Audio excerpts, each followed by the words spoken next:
tindakan kesihatan awam yang disifatkan mantap dan memiliki keupayaan tinggi dalam mengesam penularan wabak dilihat berjaya mengawal dan mencegah COVID-19 di negara ini. Mengambil kira perkara berkenaan, Ketua Pengarah Kesihatan Datuk Dr. Nur Hisham Abdullah yakin Malaysia mampu memutuskan rantaian jangkitan tidak lama lagi. Jadi itu satu lagi kepujian untuk warga kesihatan awam yang melaksanakan tugas dengan baik sekali. Jadi bila mereka melaksanakan tugas dengan baik, kita lihat di hospital pun kurang pesakit. Dan yang ini menunjukkan trend kita, iaitu trend pemulihan sekarang ini bukan hanya di hospital tetapi juga di kesihatan awam, dan ujian yang kita laksanakan setakat ini dalam 30 test pun kebanyakan dia negatif. Hampir 95% daripada test kita yang kita jalankan adalah negatif. Jadi yang positif tu tak ramai. Jadi kalau begitu, kita nampak kita tengah dapat mungkin boleh memutuskan rantaian jangkitan COVID-19. Mungkin kita perlu memakan masa sedikit lagi. Tambahnya, keyakinan itu juga bersandarkan kepada jumlah kes positif yang semakin susut selain tiada kematian direkodkan untuk hari ke-8 berturut-turut. Selain itu, penggunaan katil di unit rawatan rapi juga berkurangan dengan hanya 9 pesakit berbanding 100 pesakit satu masa dahulu.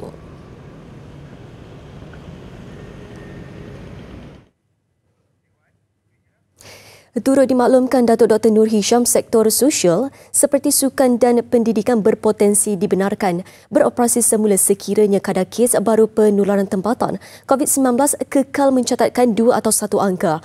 Menurut beliau, pertimbangan untuk memberikan lebih banyak kelonggaran itu dapat dibuat memandangkan penularan jangkitan dalam kalangan penduduk tempatan semakin terkawal. Of MCO as well as CMCO. So now we have seen after more than 24 days, we've seen the positive effect of CMCO, which means CMCO over the last couple of weeks that we have seen, we continue to have lower double-digit numbers, and involvement of Malaysians is only about 22%. So the compliance, perhaps is social compliance and also social discipline among Malaysians as high as about 90%. This is what I have been told. Justru katanya, jika pada 9 Jun nanti angka itu dapat dicapai, KKM akan melihat pendekatan menyeluruh untuk membuka lebih banyak sektor dan memberikan kelonggaran bersesuaian.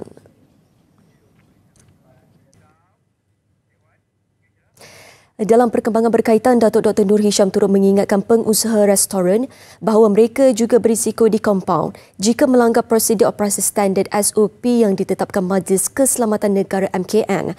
Katanya, tindakan menurut Akta Pencegahan dan Pengawalan Penyakit Berjangkit 1988 Akta 342 menetapkan tindakan saman maksimum RM1,000.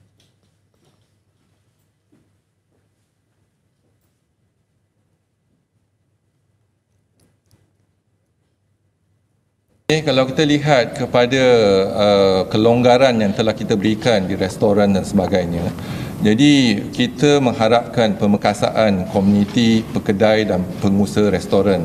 Jadi kita harapkan mereka dapat melaksanakan itu patuh kepada SOP.